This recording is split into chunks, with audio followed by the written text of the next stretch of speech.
E aí pessoal, nessa aula de hoje a gente vai mudar um pouco de assunto. Nas últimas aulas a gente estava estudando álgebra, né? E a gente viu polinômios, operações de polinômios, é, produtos notáveis, fatoração de polinômio também a gente deu uma olhada.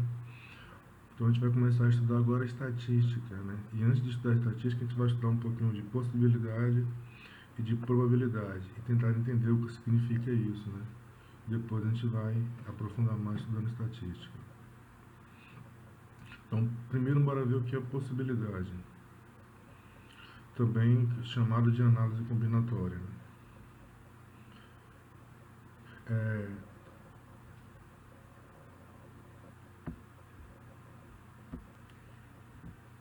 então, o estudo das possibilidades é uma área da matemática que analisa todas as possibilidades de que um evento tem de acontecer, mesmo que esse evento, independente dele acontecer ou não. Tá também empregado em outras áreas científicas de estudo, como física, química, biologia, sobretudo na computação, na área de programação. Economia também tem a aplicabilidade, teoria dos jogos a gente tem também. Então, essa área é uma área bastante aplicada. E é claro que a gente também tem sempre que acontece na nossa vida algumas situações e que a gente não, apesar de saber que é matemática, a gente não identifica bem de qual área da matemática a gente está trabalhando. Então, mas o que é realmente possibilidade? Ou análise combinatória, né? Então, assim, vamos estudar um pouquinho sobre isso e tentar entender a partir de alguns exemplos, né? Mas a gente pode dizer o seguinte, que possibilidade é algo que pode acontecer, mas que não necessariamente vai acontecer, né? Você tem certeza que vai acontecer. Como, por exemplo, tentar para fazer a previsão de algum jogo de futebol, né? Ah, meu time vai ganhar. Ele pode ou não ganhar. Meu time vai ganhar de 2-0, mas ele pode ganhar de 1-0, pode ganhar de 2 ou 3-0. Ou até mesmo uma coisa mais simples, quando você diz, hoje eu acho que vai chover, mas se você acha que vai chover, existe possibilidade de não chover, né? Então, a possibilidade, ele identifica as chances que tem, quantas as chances disso acontecer, né? Então, imagine, por exemplo, que se você jogar uma moeda para o alto, pode acontecer a face, né, quando ela cai ao chão, a face voltada para cima pode ser cara ou coroa, né? Não significa que vai ser uma ou outra, né? Que não significa necessariamente que vai se dar sempre a mesma, né? Você pode jogar 10 vezes e aparecer 10 caras, mas pode aparecer 2 caras e o resto de coroa. De qualquer forma, você tem duas possibilidades aí de acontecer, né? Então, as possibilidades trabalham justamente com isso, né? Calcula todas as chances que tem de algo acontecer, né? Um evento. Um evento, você jogar uma moeda para essa área da matemática, a gente chama de evento. Ou, por exemplo, um dado. Um dado de um cubo, né, que tem 6 lados e cada lado tem uma numeração. Se você jogar ela para o alto, você consegue, né? Você tem 6 possibilidades, então você consegue imaginar quais que são, que pode aparecer. Ou retirar uma carta de um baralho. O baralho tem 52 peças. Se você retirar aleatoriamente uma carta, pode acontecer de sair uma dessas 52 peças. Então você tem 52 possibilidades aí de retirar uma. E de retirar duas. Aí depende, se já tirou uma, já não tem mais 52, né? Sobraram quantas cartas? Sobraram 51. Mas como é que a gente calcula isso? Como é que a gente trabalha isso? Como é que a gente calcula as possibilidades? Eu basicamente tenho duas formas de calcular a possibilidade, né? Então, bora ver um exemplo aqui e a gente vê essas formas, né? Eu posso também utilizar uma tabela e computar as partes, todas as minhas possibilidades. Então, vamos imaginar a seguinte situação. Maria e João foram à loja de informática para comprar um computador. Nesta loja, existem 3 opções de configuração de computador e 2 formas de pagamento.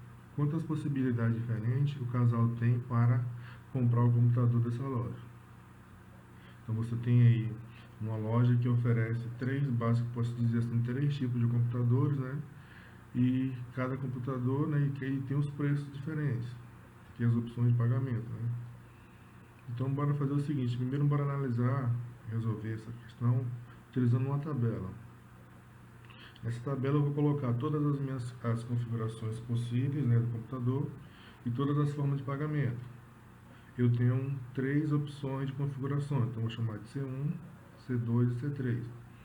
Tenho 2 opções de pagamento, P1 e P2. Só para diferenciar, a gente não confundir. Então eu tenho as configurações C1, C2 e C3 e as formas de pagamento P1 e P2. Então, se você olhar e ligar, você vai ter um C1, P1, depois você pode ter uma forma C1, P2 e assim sucessivamente, né? Então vamos ver quantas formas eu tenho no final. E assim a gente vai conseguir descobrir quais são as nossas possibilidades. Então eu posso comprar o computador com configuração 1 pelo preço 1, pela forma de pagamento 1, né? Ou configuração P2, preço 2, ou configuração 2. Então eu tenho aí C2, P1, que é a configuração 2 pelo preço 1. Eu vou ter também a configuração 2 pelo preço 2, né, aqui. E vou ter, por fim, a configuração 3 pelo preço 1 e a configuração 3 pelo preço 2, pela forma de pagamento 2. No total eu tenho 1, 2, 3, 4, 5, 6 possibilidades. Então a gente já sabe que ela tem 6 possibilidades. Bora ver como a gente pode fazer isso de outra forma. A gente pode usar também o que a gente conhece na matemática como diagrama de árvore, ou diagrama das possibilidades. É porque a gente vai formar a figura que se forma quando a gente responde parece os galhos de uma árvore. Então pensa no seguinte, eu tenho 3 configurações, então vou colocar aqui as 3 configurações. Configuração 1, configuração 2, né, e a configuração 3. Para cada uma dessas configurações eu tenho 2 formas de pagamento, né, 2 formas de pagar. Então eu tenho aqui, para a configuração, forma de pagar 1 e a forma 2. Para a configuração 2 eu vou ter a forma 1 e de forma 2 de pagar. Para a configuração 3 a mesma coisa. Eu vou ter o preço 1, né, forma de pagar 1 e a forma de pagar 2. No total eu vou ter a mesma ideia que aconteceu lá, né? Vou ter C1, P1, primeira forma, C1, P2, segunda, C2, P1, terceira, C2, P2, quarta, C3, P1, quinta e C3, P3, sexta. Eu vou ter 6 formas, as duas deu o mesmo resultado. E eu tenho o mais utilizado para se calcular a possibilidade, que é o método multiplicativo, né? O princípio multiplicativo das análises das combinações. Na verdade, você tem o seguinte, você tem 3 configurações, para cada uma delas 2 formas de pagamento. Então, na verdade, você tem a multiplicação 3 vezes 2, que é igual a 6. Então, você tem 6 possibilidades de comprar o computador nessa loja. Então, a gente pode resolver das 3 formas. Porém, essas 2 primeiras aqui, elas podem ser um pouco mais trabalhosas, porque a depender da questão, né, da pergunta, esse diagrama de árvore aqui pode ser bem maior, né? Então, imagine, por exemplo, que você tem que combinar, sei lá, roupas, por exemplo, né? E que você quer combinar, você tem lá 10 tipos de calça, 20 tipos de camisas, e quer combinar isso aí. E mais outras combinações. Aí aumentaria e o diagrama ficaria muito grande. Então, o princípio multiplicativo é o mais usado para a gente resolver esse tipo de problema. Vamos ver mais alguns exemplos. Vamos utilizar aqui o princípio multiplicativo. Nesses exemplos, então, fica aí para vocês o exercício de tentar construir um diagrama de árvore com a solução das questões. Então, imagine o seguinte aqui, nossa outra situação. Um time de vôlei do colégio Jorge Amado vai compor um uniforme. Para isso, o time deve escolher entre 4 opções de camisetas, 3 opções de bermuda e 2 opções de pares de meia. De quantas formas diferentes o novo uniforme do time pode ser composto? Então, pelo princípio multiplicativo, né, eu tenho 4 opções de camisa 3 opções de bermuda e 2. Então, multiplicando esses valores, né? 4 vezes 3 vezes 12, vou achar 24. Eu tenho 24 possibilidades para compor esse novo uniforme.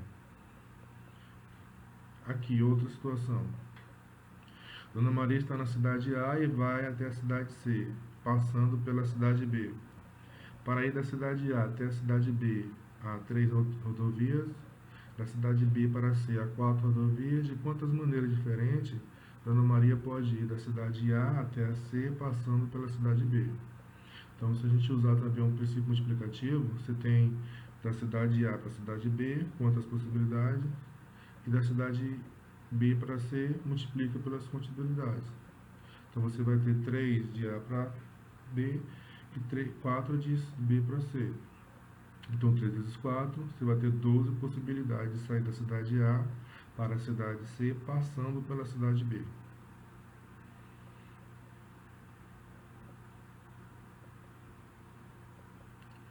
Aí a gente tem uma atividade do módulo aí, da página 141 até a página 145, né? Vou fazer o seguinte, vamos ver algumas, né? E o resto fica uma atividade aí para vocês. Lembrando aqui que a gente faz aquela mesma, não vou colocar as questões, né? Para não, eu vou só dar a solução aqui, então vocês dão uma olhada no módulo de vocês aí. Então, capítulo 5, módulo 2. Questão 1 da página 141. Considerando a situação apresentada na página 140, se Maurício tivesse 3 opções de bermuda e 4 opções de camisetas, haveria quantas possibilidades de compor um conjunto? Então ele tem 3 opções de bermuda e 4 de camiseta. Então, se eu quiser saber quantas são as possibilidades de fazer um mesmo conjunto, né, com esses valores, é só multiplicar 3 vezes 4, 12 possibilidades.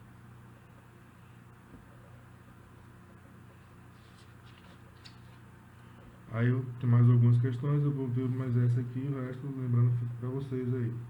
Nessa questão a gente tem a seguinte situação. De acordo com o Detran, em 2018, ainda estavam disponíveis os prefixos de placas de automóveis com 3 letras, conforme indicado a seguir.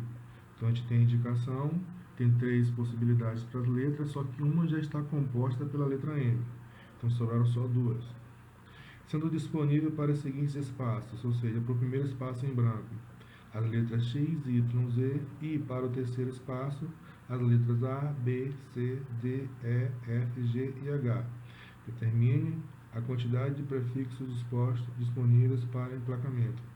Então você tem as possibilidades de compor uma placa e as únicas letras que faltam, né? Lembrando que uma placa a gente usa a nossa aqui nessa época de 2018 ainda não tinha o Mercosul, eram 3 letras e uma letra já foi preenchida. Um local, né? Ficou sobrando 2 locais a serem preenchidos. Sendo que no segundo a gente tem 3 chances e para o terceiro a gente tem 8 chances, né? 8 letras. Então a gente pode usar também um princípio multiplicativo, né? Que a gente vai ter 1 vezes 3 vezes 8. 1 porque já foi ocupado por uma letra, então a gente não pode mexer nessa. 3 letras para a segunda e 8 para a terceira. Então, multiplicando, vamos ter 24 possibilidades. Isso só para as letras, né? Porque a gente sabe que a placa é composta por números e letras.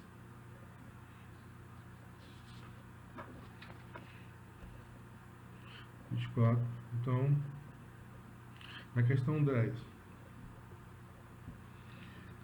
Em uma lanchonete, o cliente escolhe uma opção de pão, uma opção de recheio e uma opção de bebida para compor o seu pedido. Observe as opções do cardápio. Aí no cardápio a gente tem o seguinte: pão, eu tenho 3 opções de pão: francês, bisnaga e integral. Então o cliente pode escolher um dos 3 pães. E só pode escolher um dos 3, não pode escolher compor com 2. Opções de recheio: filé de frango, filé mignon, hambúrguer e vegetariano. E opções de bebida: suco natural, refrigerante, suco em lata e água mineral. Então tem 3 opções de pães Para o recheio, 4 opções. E para a bebida, mais 4 opções. Pergunta-se na letra A: quantos tipos diferentes podem ser feitos nessa lanchonete? Ou seja, quantos pedidos diferentes eu posso fazer? Então eu tenho 3 opções de pão, então vai ser 3 vezes 4 opções de recheio, vezes 4 opções de suco. Só pode escolher um de cada, então multiplica esses valores. Então eu tenho 48 opções no cardápio, né? Na letra B, pergunta: quantas dessas opções incluem o recheio vegetariano? Então, o recheio já foi ocupado. Só falta eu escolher o pão, que são 3 possibilidades, e a de bebida, que são 4. Então, usando o mesmo método, você vai ter 3 vezes 1 vezes 4. 2 possibilidades. Ou seja, se você tem um problema que você tem que escolher entre 3 e você já escolheu uma, você tem que verificar as chances das outras duas, né? Então, 12 possibilidades.